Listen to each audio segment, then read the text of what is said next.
안녕하세요. 안녕하세요. 예, 잘 지냈어요? 아, 어제 네네. 뵀죠? 어제 네. 뵀지, 지난주가 아니라. 네네. 부산 날씨는 어때요? 네?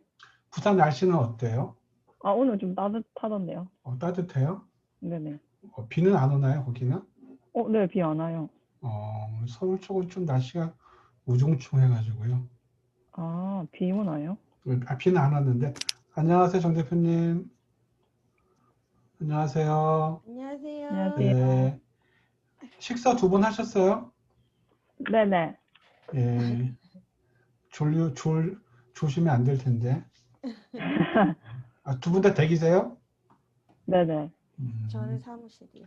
아, 퇴근 안 하셨어요? 그러시구나. 네, 여기 왜 또 이렇게 퇴근을 안 하시고? 화면이 내려갔네. 음, 화면. 두 분 다 저기 노트북이세요?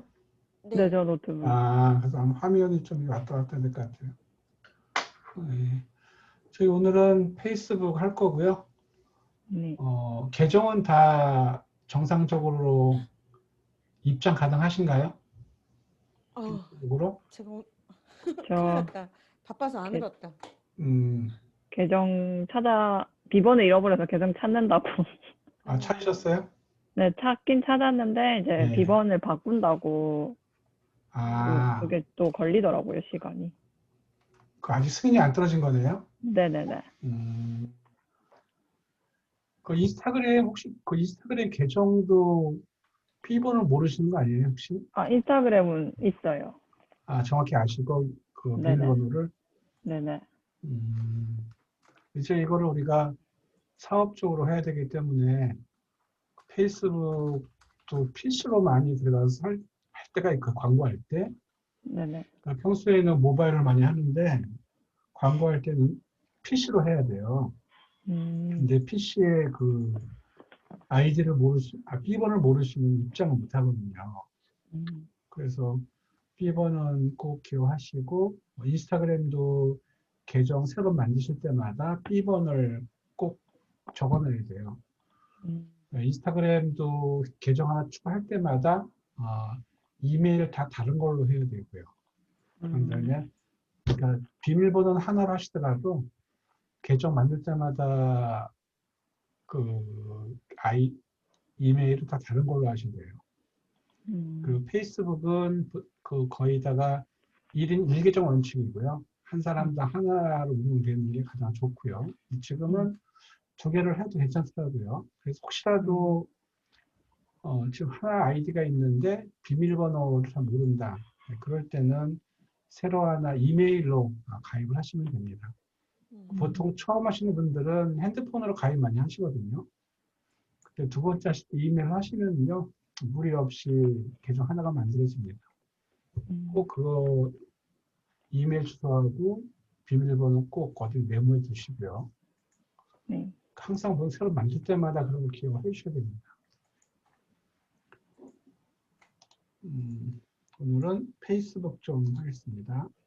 네, 근데 영상 좀 하나 보고 할게요. 페이스북에 대한 영상인데, 이거 보시면은 꽤 좀 쇼킹을 먹을 만한 그런 영상인데, 잠깐 좀 보겠습니다.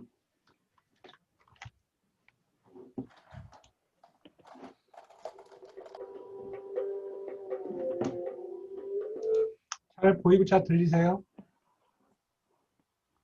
잘 네네. 보이고 잘 들리세요? 네. 네.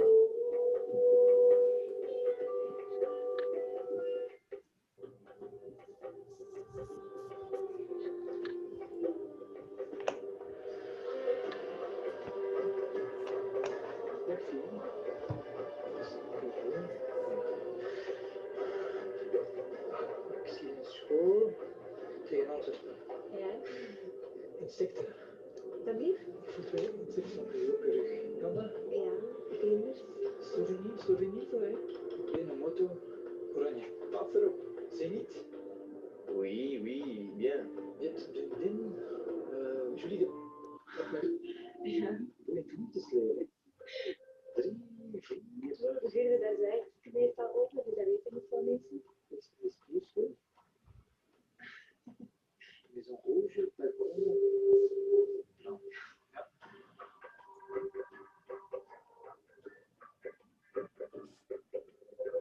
geld, zie je transacties. Kent je rekening ervan buiten? Ik denk dat ik het wel weet. Staat wel negatief op je bankrekening. Ja? 7 last month you spent €200 on alcohol. Vorige maand €300 aan kleding gespendeerd. 8, 5 voor een huis dat van eigenaar gaat veranderen. €750.000. In de feest.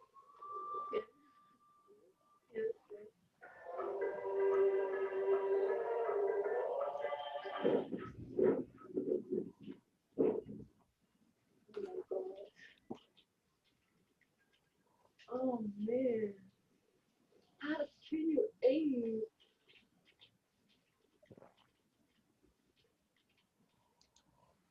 예, 잘 보셨죠? 되게 무서운 경우입니다. 이게, 그렇죠? 이런 개인정보 때문에 많은 사람들이 SNS를 안 한다는 말을 많이 하세요. 근데 여기 보시면은 한 5번 정도의 사례가 나왔는데 어떤 사람은 집을 내놨다는 사람이 있습니다. 그 사람이 페이스북에 들어갔을 때 그 사람의 그 피드에는 어떤 광고가 보일까요? 어떤 광고가? 집을 내놨다 그래요. 그 사람 페이스북에는 광고가 좀 나올 텐데 어떤 광고가 보일 것 같아요? 그 사람한테는?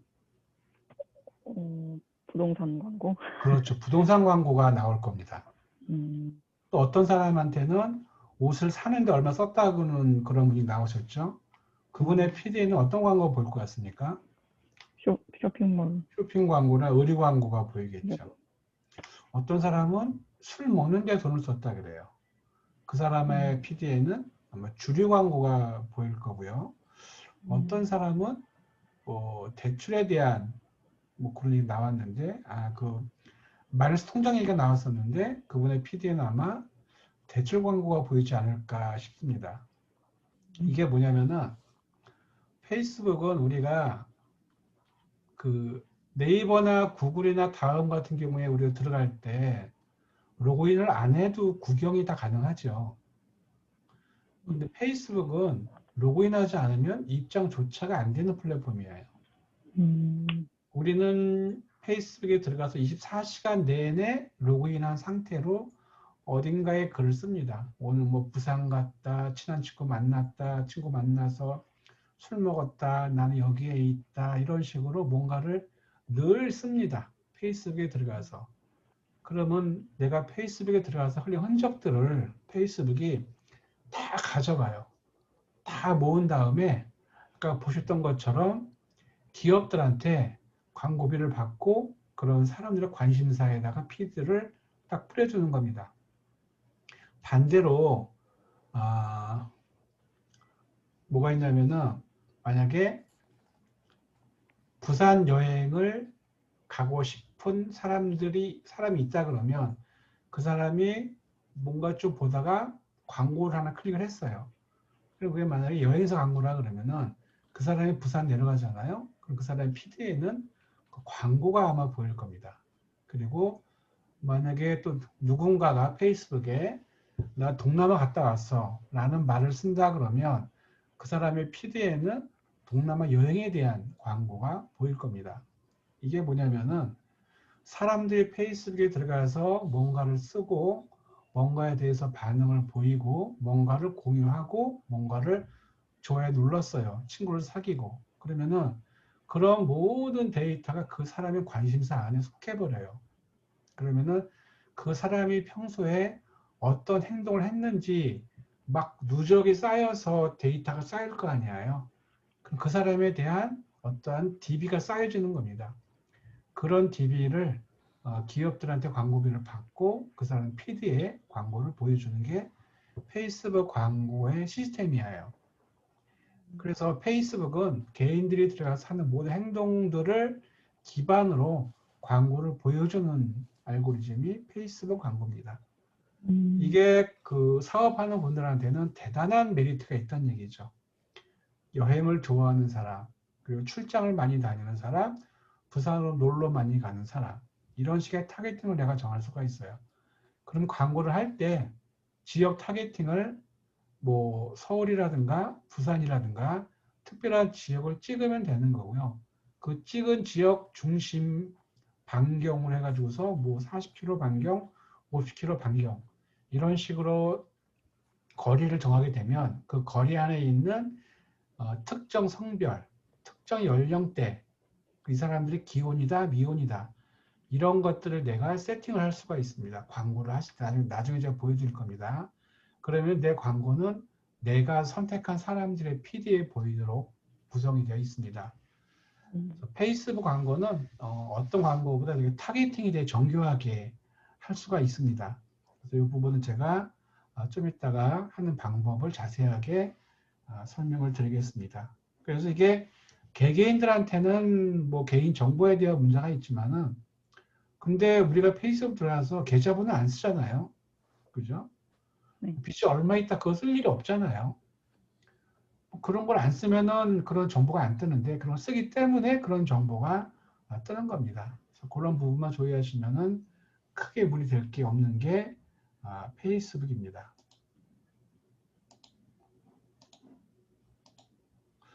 제가 어저께 잠깐 말씀드렸는데 페이스북이 브랜딩 할 때 가장 좋은 채널이라고 말씀을 드렸습니다. 그래서 오늘 수업 내용도 페이스북을 어떻게 운영을 해야만 내가 뭐 하는 사람인지를 알 수 있을까, 알릴 수 있을까 라는 부분에 좀 중점을 둘게요. 근데 블로그의 경우에는 그냥 블로그에 글을 써서 검색이 되면은 되는 좀 단순한 구조거든요. 누가 뭐 딴지를 걸거나 시비 걸거나 그런 게 없는데 페이스북은 내가 생판 모르는 사람하고 친구를 맺어야 돼요. 친구를 맺어서 소통을 해야 돼요. 그렇기 때문에 사람이라는 관계가 성립이 됩니다.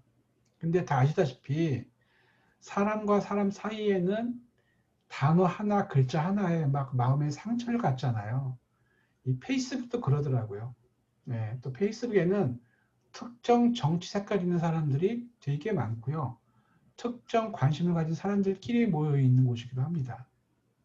근데 그게 다 사람들이잖아요. 예, 사람들이기 때문에 되게 조심해야 될 것 같아요. 예. 나는 뭐 너한테 댓글을 많이 써주는데 너는 댓글 안 써주느냐 이런 식으로도 감정이 상할 수가 있습니다.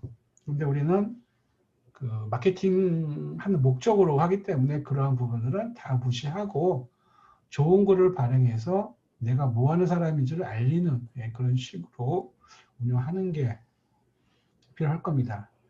페이스북에서 내가 좋은 정보를 계속 끊임없이 내가 발행한다 그러면은요, 사람들은 나를 멘토로 여기는 경우가 되게 많습니다.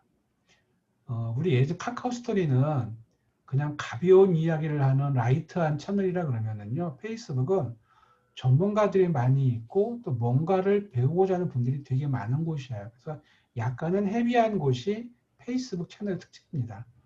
그래서 내가 브랜딩 하기에는 페이스북이 아직까지 가장 좋은 채널이지 않을까 싶습니다. 그래서 내 브랜드를 좋게 만들면은 많은 친구들이 내 브랜드를 응원을 해주고 또 다른 사람한테 추천까지도 해줄 수 있는 게 페이스북이라는 곳이고요. 그래서 당신의 브랜드를 응원할 수 있도록 좋은 컨텐츠를 올리는 방향으로 운영하시는 게 좋지 않을까 싶습니다. 페이스북은 우리가 그냥 생각하기에 뭐 일상 이야기로 꾸미면서 내가 어떤 사람인지를 알려주는 그런 방식인데 우리가 그냥 심심해서 하는 게 아니라 마케팅적으로 운영을 하려고 그러잖아요. 그렇기 때문에 내가 뭐 하는 사람인지를 정확하게 사람들한테 각인을 시켜야 돼요. 그거는 광고나 홍보라는 그런 이야기가 아니라 사람 사는 거에 대해서 좋은 정보를 제공을 해주면 됩니다. 예, 여행이면은 여행에 대해서 일반인들이 몰랐던 숨어있는 스토리라든가 그런 이야기를 보여준다거나 호텔이라 그러면은 호텔이 무엇인가 사람이 가서 하루 이틀 묵는 곳인데 그러기 위해서는 어떤 점에 주의할 것인가 하면서 내가 하고 있는 일들을 내 친구들한테 좋은 정보를 주는 방향을 하는 게 되게 필요합니다. 물론 뭐 친구 만난 얘기, 놀러 간 얘기 다 같이 하면 좋겠죠. 그러나 그 뒤에는 반드시 내가 뭐 하는 사람인지를 알리는 게 되게 중요해요. 그게 바로 정보입니다. 내가 하고 있는 거에 대한 정보를 주는 게 되게 필요합니다. 그래서 페이스북에서는 소통을 잘하는 전문가라는 것을 꼭 표현하는 게 되게 필요합니다. 이건 제가 어제도 말씀드렸죠. 고객의 눈에서 내가 사라지는 순간 내 브랜드는 없어집니다. 예. 저한테도 어떤 회사에서 매일매일 이메일이 오고요. 어떤 회사에서 일주일에 두세 번씩 문자를 옵니다. 근데 그런 것들이 제가 보고 거부하지 않는 이유가 뭐냐면 그렇게 나한테 오는 회사들은요. 제가 필요한 정보를 그냥 주기 때문에 제가 그거를 거부하지 않는 겁니다. 즉 상대방이 원하는 정보를 준다 그러면요. 그 사람은 반드시 그걸 보게 되더라고요. 그래서 페이스북 마찬가지입니다. 페이스북은 그 사람한테 어떤 메일을 보내거나 문자 보내는 게 아니죠. 내가 글을 쓰게 되면은 내 친구들의 PD에 내 글이 보이는 구조입니다. 그 내 글이 보였을 때 그 사람이 봤을 때 참 좋은 정보, 느낌을 주는 게 되게 중요해요. 제가 좀 이따가 페이스북에서 사업하는 분들이 있는데 그분들이 어떻게 운영하나 그 얘기를 들으시면은요 아마 어떻게 내가 해야 될 것인가 방향성을 좀 찾지 않을까 싶어요. 꽤 괜찮은 분들이 되게 많은 곳이 페이스북입니다. 그런 사람 거의다가 자기 일상과 내가 하고 있는 일들을 접목을 잘 조화시켜서 글을 쓰고 있거든요. 그래서 일단은 블로그도 많이 안 쓰면은 검색이 안 되니까 사라지게 되죠. 페이스북도 마찬가지입니다. 내가 부지런하지 않으면 내 PD에 내 글이 안 보이기 때문에 내 친구들은 나를 잊어버릴 겁니다. 마케팅 잘하는 사람들은 그냥 자주 보이더라고요. 어디에선가. 그래서 항상 좋은 정보를 제공을 해주는 그런 분들이 좀 성공을 하고 있습니다. 그래서 사라지지 마시고 그 브랜드를 기억할 수 있도록 소통을 잘하는 게 페이스북의 특징이라는 것이고요. 제가 오프라인 강의할 때 입고 하는 제 티셔츠입니다. 제 뒤에다가 뭐 배워야 본다 하고 제 교육 슬로건을 집어넣었는데 저렇게 하는 이유는 제가 이렇게 하게 되면 사람들이 이거 찍어서 SNS에 올려주더라고요. 재밌으니까. 그래서 지금의 시대는 찍어서 올리는 시대잖아요. 그래서 찍게끔 만드는 게 되게 중요합니다. 그 사람이 어떤 복장이라든가 캐릭터라든가 말 솜씨라든가 활의 스킬이라든가 그래서 저 같은 경우는 이런 식으로 티셔츠를 입어서 강의를 하고 있고요. 두 분도 마찬가지로 과연 고객들이 내 거를 체험한 다음에 그들의 SNS에 올려주고 있나. 근데 만약에 올려주지 않으면 올려줄 수 있는 뭔가를 만들어서 하는 게 되게 필요합니다. 즉 쉐어가 많이 돼야 돼요. 공유가. 그래야만 더 많은 사람들한테 쫙 퍼지겠죠. 공유가 되는 컨텐츠를 만드는 게 진짜 중요합니다. 컨텐츠의 생명은 공유입니다. 공유를 많이 만들 수 있는 컨텐츠를 발행하시는 게 필요하고요. 좋은 글입니다. 좋은 글인데 그거를 보는 사람들 공감을 가져야 돼요. 나만 좋은 글이면 의미가 없더라고요. 이 글을 보는 사람이 공감을 갖게 되고 설득을 당했을 때 그때 그게 비로소 좋은 글이라 그럽니다. 그래서 페이스북에서는요. 해시태그도 아시죠? 샵 들어간 거. 그래서 해시태그가 되게 중요합니다. 해시태그로 나를 알리는 방식이 있고요. 또 아까 앞에 말씀드렸던 고객의 눈에서 절대로 사라지시면 안 되고요.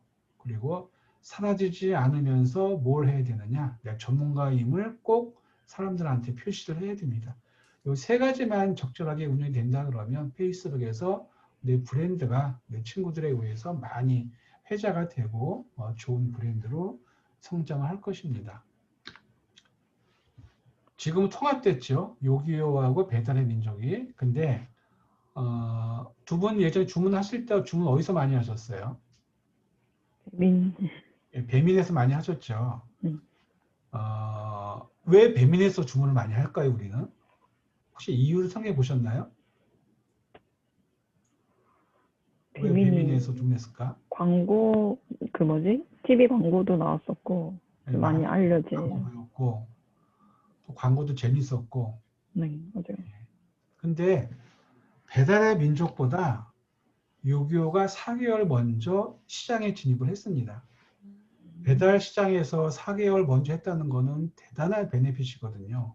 근데 우리들의 기억에는 배달의 민족만 기억이 나요. 그죠? 저도 배민만 기억납니다. 배달하게 되면 배민에서 요기요는 특별하게 생각나는 게 없어요. 광고도 생각이 진짜 하나도 안 나고요.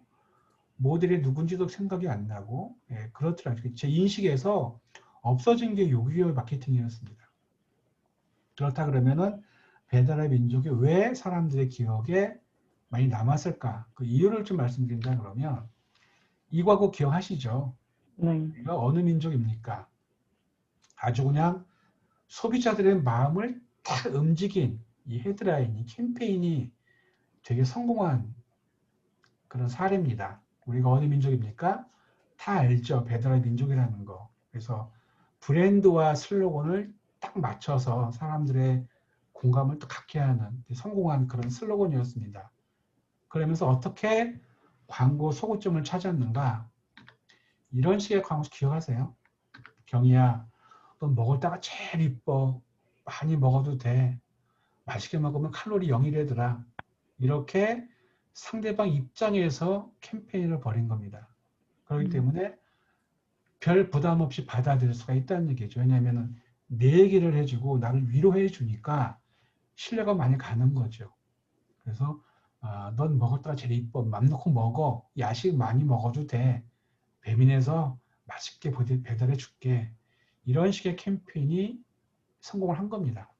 즉 광고는 내가 하는 거지만 광고를 보는 사람은 내가 아니라 고객이거든요. 그렇다 그러면 고객의 제가 늘 말씀드리는 건데 고객이 봤을 때 내 이야기여야만 돼요. 그래야만 설득이 가능하더라고요.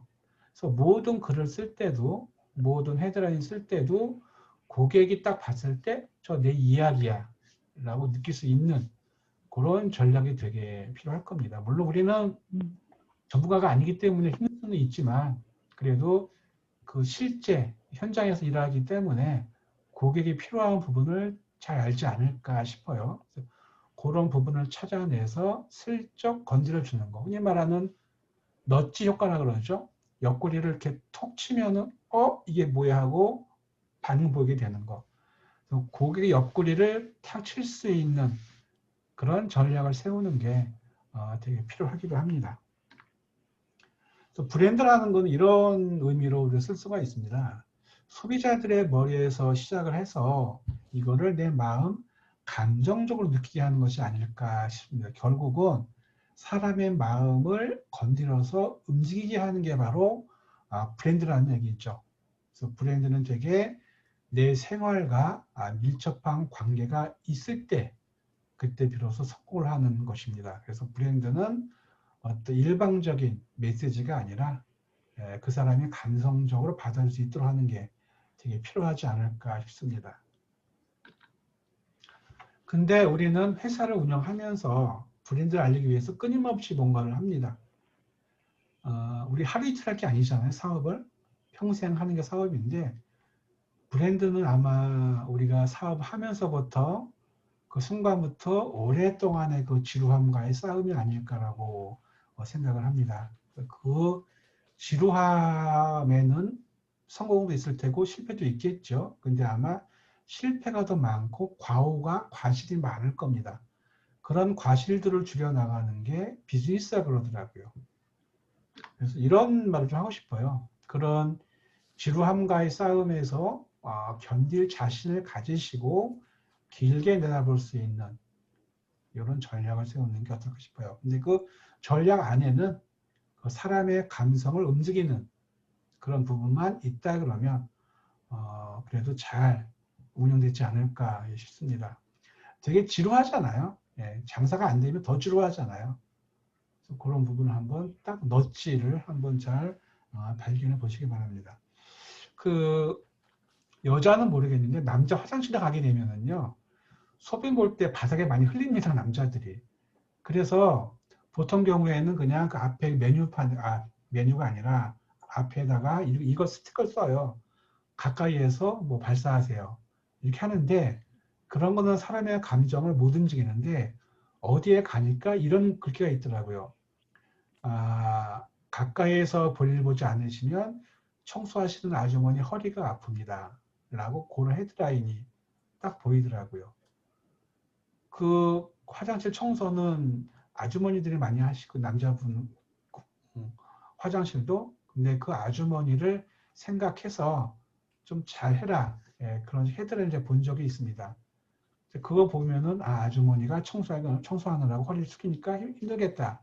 그런 마음을 공감할 수 있는 전략이 좀 성공하지 않을까 싶습니다. 그래서 지루함과의 싸움에서 꼭 한번 이겨보시기 바랍니다. 우리가 하고 있는 것이 이제 업이라고 그러죠. 생업 그건데 업의 정의를 한번 적어봤습니다. 이게 뭐냐면 뭔가를 갖고 싶다 내가. 그리고 내가 이거를 내 사랑하는 사람들한테 선물하고 싶다. 아름답다. 이걸 내가 취할 때 위안을 받는다. 그러니까 뭔가를 했을 때 마음이 편하다. 이렇게 사람의 욕망을 건드릴 수 있는 게 바로 업의 정의가 아닐까 싶어요. 즉 모든 것들이 다 고객의 마음을 얻는 일이 아닐까 싶습니다. 예. 그러기 위해서는 고객의 마음을 움직이게 할 수 있는, 공감할 수 있는 그런 컨텐츠 개발이 되게 필요하지 않을까 싶습니다. 근데 이게 말이 쉽죠, 그렇죠? 말이 쉽지 뭐 어렵죠. 예.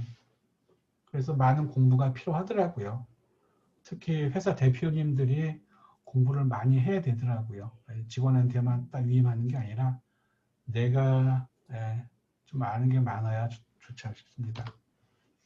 페이스북에 대한 말씀을 드릴게요. 우리 페이스북을 회원가입할 때 아마 본인의 이름을 쓰고 본인의 핸드폰 번호를 넣거나 본인의 이메일을 아마 적었을 겁니다. 페이스북은 크게 4가지로 운영이 됩니다. 처음에 내 이름으로 운영되는 개인 계정이 있고요. 그리고 내가 운영하는 회사가 있고요. 회사 계정이 있고 그리고 동호회 있죠. 뭐 카페 같은 거. 특정 주제의 관심사를 가지고 있는 그룹. 예를 들어서 뭐 여행을 좋아하는 사람들의 그룹. 아니면 뭐뭐를 좋아하는 사람들의 모임. 그래서 같은 주제의 모임으로 운영되는 게 그룹이라 그래요. 이 뒤에 있는 게 이제 아까 말씀드렸던 광고가 있습니다. 근데 페이지를 만들어도 그룹을 만들어도 광고를 해도 내가 있어야 다 진행이 되는 거겠죠. 그래서 내 개인 계정이 건강하지 않으면 안 돼요. 내 계정이 망가지면 페이지도 망가지고 그룹도 망가지고 광고도 망가집니다. 한번 특징을 말씀드려 볼게요. 개인 계정은 대상이 역시 개개인들입니다. 내 친구들. 목적은 친목이라고 있는데 친목을 가장한 브랜딩입니다. 내가 뭐하는 사람인지를 은근히 알려주는. 그리고 친구수 제한이 있습니다. 친구수는 5,000명까지밖에 못해요. 그 이상 하려고 하면 이제 팔로우를 해야 되는 거고요. 관계 형성은 친구 수락이랑 무시가 있습니다. 그리고 분석 툴 제공을 안 해요. 이게 뭐냐면요. 내 친구 만약에 3,000명이라 그러면은 이 중에서 몇 퍼센트가 서울에 살고 부산에 살고 대구에 사는지 그런 통계를 안 내주고 또 성별이 몇 살 때가 많은지 그런 것들을 공개하지 않는다는 얘기죠. 그래서 개개인에 대한 정보는 노출이 안 되고요. 관리자는 나 혼자만 쓸 수 있는 게 개인 계정입니다. 페이지는요, 회사예요. 회사 홈페이지를 우리가 페이지라 그럽니다. 대상은 뭐 내 제품을 좋아할 만한 그런 회사라든가 개인들이겠죠. 목적은 역시 마찬가지로 소통을 가장한 브랜딩입니다. 항상 뒤에는 브랜딩이 숨어 있어요. 그리고 페이스북 페이지는 친구라고 안 그러고요. 팬이라 그럽니다. 팬. 연예인 팬들 있잖아요. 그런 식으로 페이지는 팬이라 그럽니다. 관계 형성은 페이지에 들어가시면 좋아요 버튼이 있어요. 좋아요를 누르면은 그 페이지에 팬이 되는 겁니다. 분석 툴 제공을 해줘요. 즉, 내 페이지의 팬이 1000명이라 그러면은요, 이 1000명 중에 몇 퍼센트가 서울에 살고, 대구에 살고, 부산에 살고, 또 연령대가 몇 프로씩 나오고, 이런 식으로 알려주는 거를 분석 툴이라고 그러는데, 근데 좋아요가 30명이 돼야만 내가 그걸 볼 수가 있습니다. 분석 툴을요. 관리자는 복수 가능해요. 페이지 운영자가 나 말고 내 직원들을 내가 초대해서 같이 운영할 수가 있는 게 페이지입니다. 근데 개인 계정은 나만 할 수가 있죠. 근데 문제 하나 드릴게요. 페이지에 쓴 게시물을 내가 페이지에 글을 썼어요. 내가 쓰는 거니까. 페이지에 글을 쓰면 내 친구들이 그 페이지에 글을 볼 수가 있을까요? 없을까요? 볼 수 있다. 볼 수 없다. 볼 수 없다. 이유는요? 같이 그 팔로잉을 해야 볼 수 있는 거 아니에요? 그쵸. 좋아요 눌러줘야 되니까. 즉 뭐냐면은요. 페이지에 들어와서 좋아요 누른 사람한테만 PD에 보여줘요. 내 친구라 그러더라도 친구가 내 페이지에 들어와서 좋아요를 안 누르잖아요. 그럼 그들의 PD에 보이지가 않습니다. 그래서 페이지와 내 친구는 별개예요. 근데 내가 페이지 만들었다고 내 친구들을 초대할 수가 있습니다. 초대하신 다음에 좋아요 버튼을 눌러달라고 부탁하셔도 돼요. 또 하나, 페이지에 쓴 게시물을 내 개인 계정에다가 공유할 수가 있어요. 그럼 내 개인 계정 친구들이 내 페이지에 쓴 글들을 볼 수가 있습니다. 그러니까 두 가지가 있어요.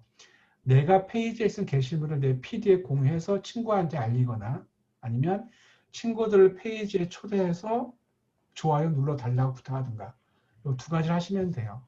근데 두 가지 다 생각보다 안 된다. 그러면은 페이지를 광고할 수가 있습니다. 내 타겟들한테. 이 세 가지에 의해서 페이지 팬을 늘릴 수가 있는데 페이지는 내가 아니기 때문에 개인적인 일을 쓰시면 안 돼요. 페이지는 회사잖아요. 그러니까 회사는 뭐냐면은 컨텐츠가 가장 핵심입니다.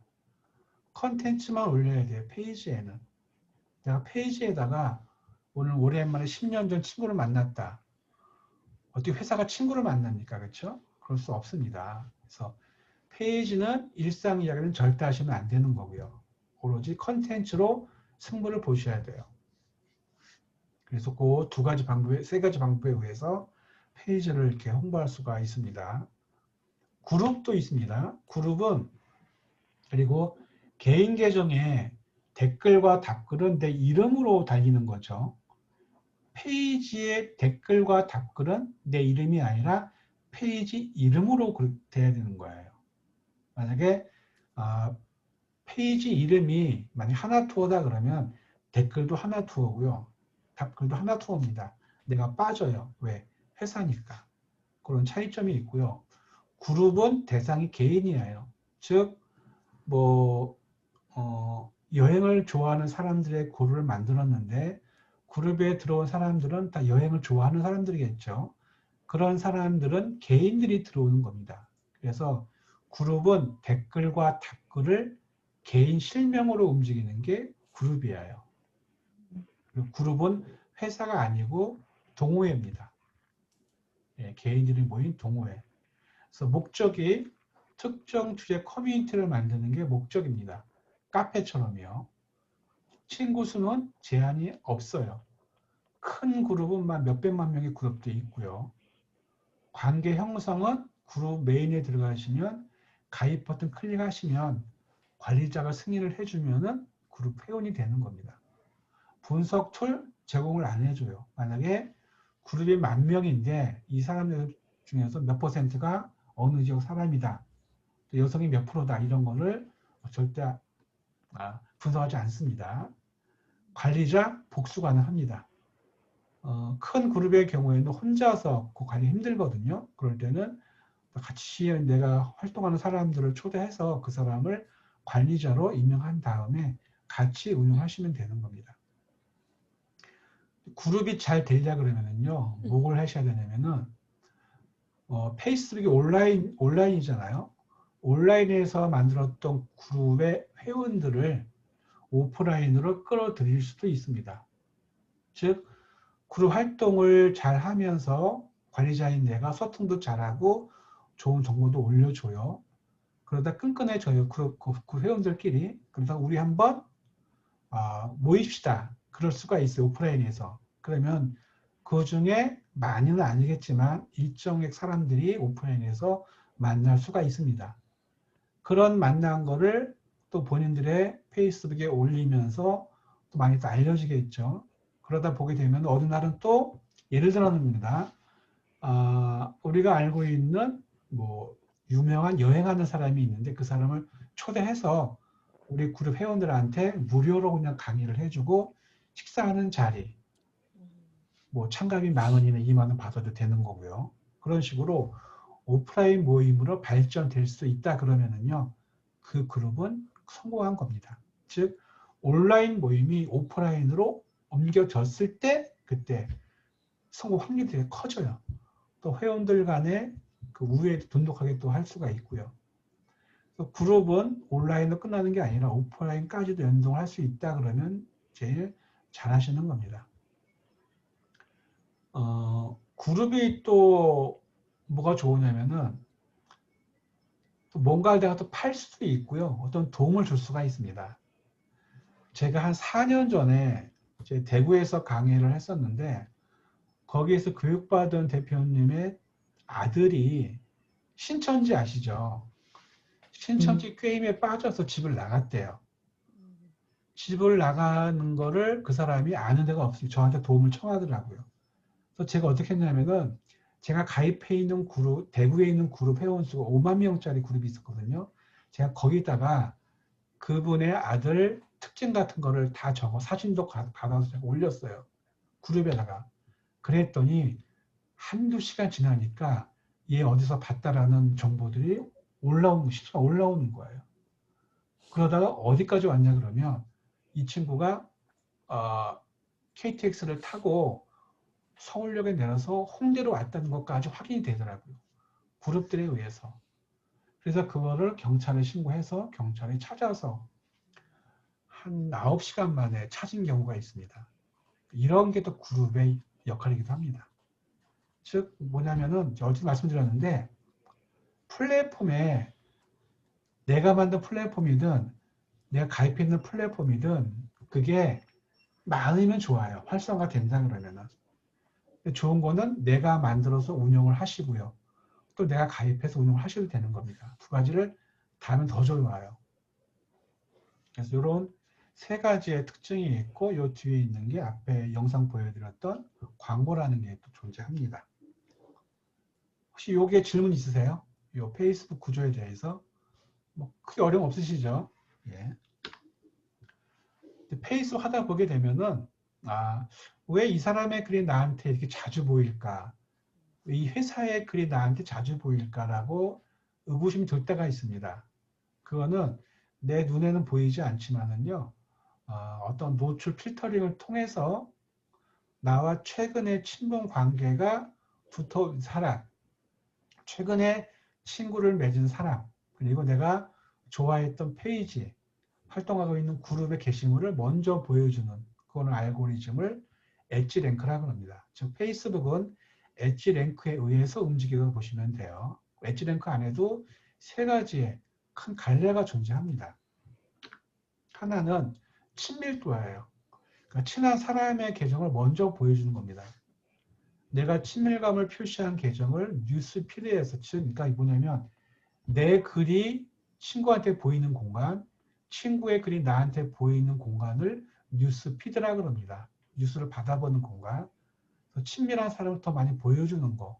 그러니까 특정 포스트에 댓글을 많이 달았거나 좋아요 눌렀다거나 공유를 했다거나 즉 인터랙션을 표시한 경우에 그 해당 포스트가 나한테 유의미하겠구나라고 페이스북이 인정하신 다음에 나한테 먼저 보여주는 거를 친밀도라고 합니다. 두 분과 제가 오늘 페이스북 친구를 맺잖아요. 그러면은 당분간 제 글이 두 분의 피드에 자주 보일 겁니다. 그리고 두 분이 올리는 글 역시 제 피드에 자주 보일 거예요. 이게 친밀도 알고리즘이에요. 즉 페이스북에 처음 들어온 사람들을 우대해주는 정책이라고 보시면 돼요. 신규 회원을. 그게 친밀도 알고리즘이고요. 그 다음에 가중치라는 알고리즘도 존재합니다. 우리는 페이스북에 글을 올리고 이미지를 올리고 영상을 올립니다. 이것도 점수가 부여가 돼요. 현 시점에서 영상 올리면 점수를 제일 많이 받아요. 그 다음에 텍스트와 이미지 같이 올린 거를 점수가 2순위고요. 링크 있죠. 블로그에 쓴 거를 링크하는 거, 보도자료 난 걸 링크하는 거, 그런 링크 광고의 점수가 제일 낮습니다. 그래서 제일 점수가 많은 게 영상, 그리고 이미지와 텍스트를 합한 거, 그 다음에 링크입니다. 또 하나 주의할 점이 있습니다. 페이스북을 처음 하는, 그러니까 뭔가를 판매하기 위해서 페이스북 하는 사람들이 이걸 많이 저지르는 뭐냐면요. 블로그에 특정 제품을 홍보하는 글을 써서 그거를 페이스북에다 링크를 많이 하세요. 쓸 때마다. 처음 하는 분은 거의 그렇게 하시더라고요. 절대 그러시면 안 됩니다. 그러면 친구가 안 늘고요. 소통이 안 됩니다. 그리고 페이스북 사람들은 링크를 싫어해요. 그냥 페이스북에 들어와서 글을 올리고 사진을 올리고 그거를 보기를 원하는 겁니다. 네, 그렇기 때문에 가중치에 대한 부분도 아시면 훨씬 더 운영하시는데 도움이 되실 겁니다. 그 다음에 이제 시간에 따른 배점도 다 다르게 나옵니다. 즉 새로운 컨텐츠일수록 가점을 받아요. 예를 들어서 지금 내가 글을 올리고 1시간 뒤에 올리고 2시간 뒤에 또 올려 그리고 3시간 또 올려 이렇게 너무나 자주 올리잖아요. 그럼 내 친구들의 피로도가 가중이 돼요. 뭐 이 사람이 이렇게 자주 올리는 거예요. 좋은 글도 아닌데. 그래서 페이스북은요. 지금 글을 쓴 다음에 3, 4시간 뒤에 글을 쓰는 게 좋습니다. 즉 3, 4시간 뒤 되게 되면은 내 글이 PD에서 거의 사라져요. 누가 눌러주지 않는 한이요. 그때 또 올리는 거예요. 3, 4시간 뒤에. 그래야 PD의 노출이 더 잘 됩니다. 이거를 타임 디케이라는 말로 우리가 말할 수가 있는데요. 꼭 지켜주세요. 그럼 우리가 하루에 최소한 3번 정도는 올릴 수가 있을 겁니다. 하루에 글을. 출근해서 한번 올릴 수가 있고 점심 드시고 올릴 수가 있고 퇴근할 즈음에 올릴 수가 있고요. 네, 이렇게 한번 하루에 3번 정도 올리면은 내 친구들의 눈에서 절대 사라지지 않을 겁니다. 근데 이게 또 필요해요. 사람의 감정이 아침 다르고 점심 다르고 저녁 다르잖아요.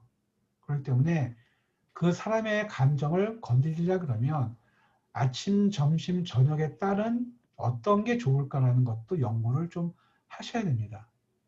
그리고 또 하나 내가 하고 있다는 것을 알리라 그랬잖아요. 그럴 때는 사람의 마음이 가장 여유로울 때 올려야 사람의 마음도 넓어집니다. 받아들일 때.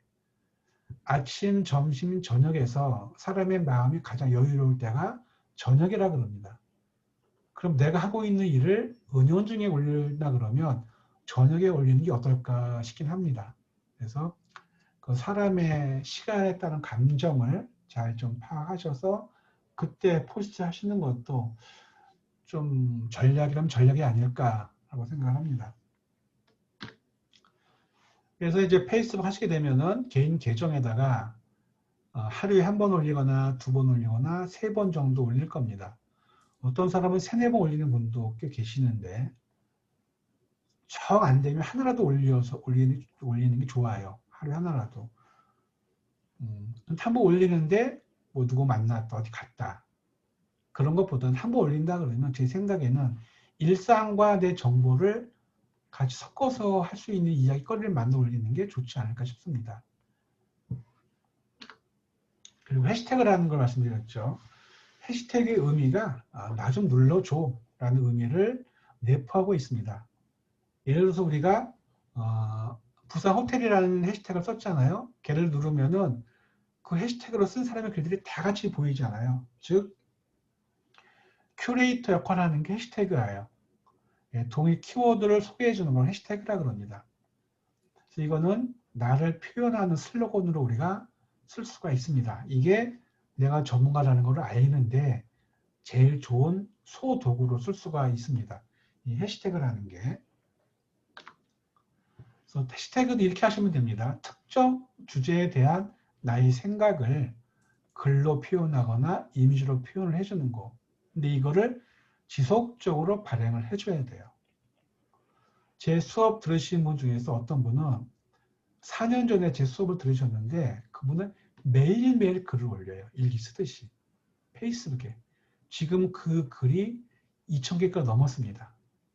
좀 뒤에 좀 자세히 설명드릴게요.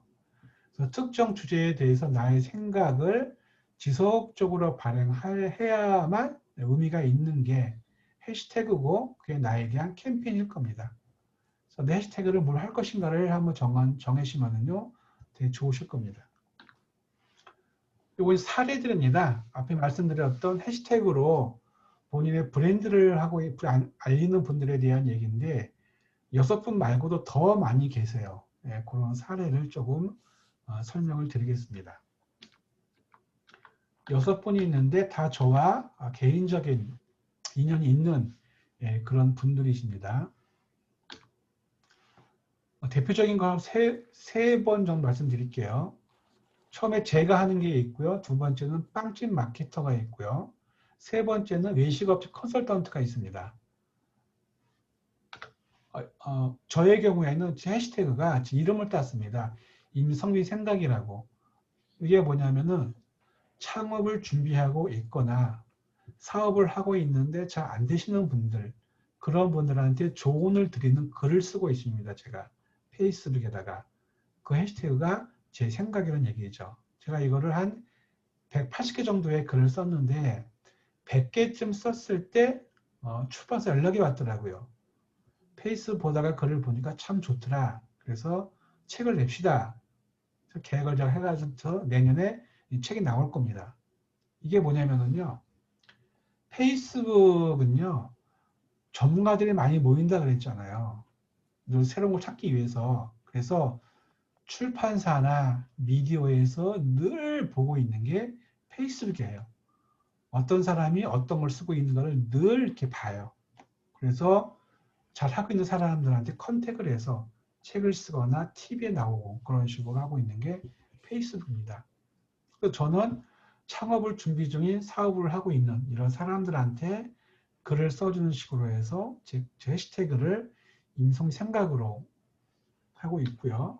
그리고 아까 말씀드렸던 4년 전에 강의를 들으시고 지금까지도 매일 글을 쓰는 분, 이분이 김수진 씨라는 분인데요.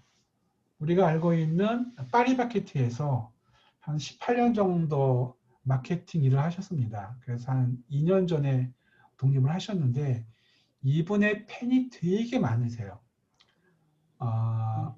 내가 알고 있는 노하우를, 즉 돈을 받고 들을 만한 내용의 글들을 이분은 가감없이 본인의 페이스북에 글을 써드려요. 다 씁니다. 다. 진짜 좋은 정보의 글이거든요. 분석해서 다 쓰니까. 이분의 팬에 누가 있냐면요. 기업하는 분들이 다 팬이에요. 마케팅 팀의 팀원들, 팀장들, 본부장들, 회사 대표들, 심지어는 성심당의 회장도 이 사람의 팬입니다. 어느 날 이 사람이 작년 일입니다. 성심당을 좋아했대, 예전부터. 그래서 성심당에 대한 글을 썼어요. 본인 페이스북에. 진짜 글이 진짜 좋아요. 예리하고 분석적이고 이런 글을 쭉 썼는데 이 글을 본 누군가가 자신의 피드에 공유를 했습니다. 공유했는데 그 사람이 알고 있는 사람이 성심당의 본부장님이셨대요. 페이스북 친구가. 그 본부장이 공유된 글을 보고 이 사람한테 연락을 한 겁니다. 글을 다 읽었는데 너무 좋다고 우리 회사에 와서 한번 직원 대상으로 2달 정도 강의 가능했냐고 컨택이 온 겁니다. 이게 뭐냐면요. 특정 타겟을 정하고 노렸다는 얘기죠. 이 사람의 경우에는요. 그래서 그렇게 접근을 하는 경우도 있습니다. 한번 나중에 페이스북 하시면서요. 이분 한번 친구 맺어보세요. 좋은 글들이 진짜 많아요. 제가 아는 페이스북 친구 중에서 최고입니다. 대한민국에서. 진짜 좋은 글이 많고 노하우를 가감없이 다 알려주는, 흔치 않거든요. 이 김수진 씨가 계시고요. 이분은 마찬가지로 이 글을 출판사에 연락이 와서 책을 내기로 계획을 하셨습니다. 또 하나, 현장 이야기를 담은 그리고 분석을 하고 있는 그런 글을 써주시는 분이 현성씨라는 분이 계시는데, 이분이 해시태그가 고객이 달라졌다라는 해시태그로 운영을 하고 있습니다. 그러니까 자기가 어디 들렀던 식당에 가서 제가 느꼈던 바를 그대로 쓰는 거예요. 문제점, 좋은 점을 자기가 경험한 내용 그대로. 근데 그 글이 되게 분석적이고 공감이 갑니다. 이분의 경우에도 출판사에서 연락이 와가지고 책을 얼마 전에 썼습니다. 책 제목이 이거예요. 곡이 달라졌다. 요 세 분의 글을 우리가 한 10분 쉬었다가요. 제가 좀 사례를 또 설명을 드리겠습니다. 예. 네. 50분이니까 8시에 또 뵐게요. 네네. 네.